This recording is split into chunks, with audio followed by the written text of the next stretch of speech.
At this level of care, I mean, we think about both, like, for adults, normally it's them voluntarily wanting to be here, whereas with kids, it's slightly different because they may or may not want to be here.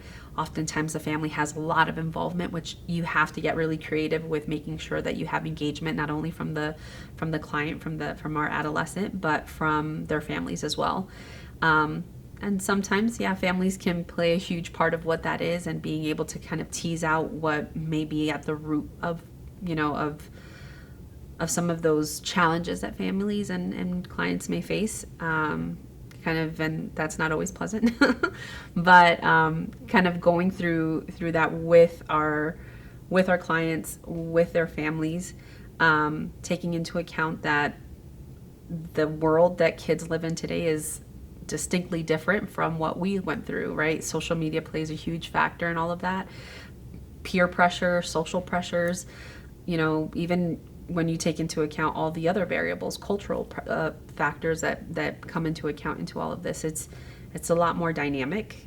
So I think that when we think about the curriculum that we implement, whether it be, just generally speaking with adolescents, you have to be creative. You have to be able to meet the clients where they're at, meet their needs, kind of think on your toes and not just box yourself into a room with four walls. It's being able to kind of step out, branch out a little bit, and kind of use as many resources as possible.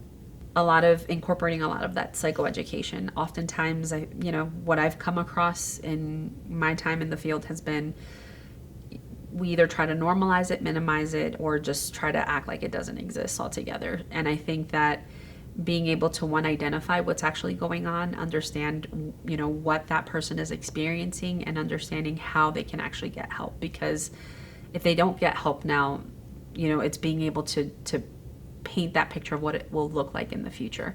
And that will be far worse because, there are some things that you just can't come back from. And this is the opportunity to prevent that from happening.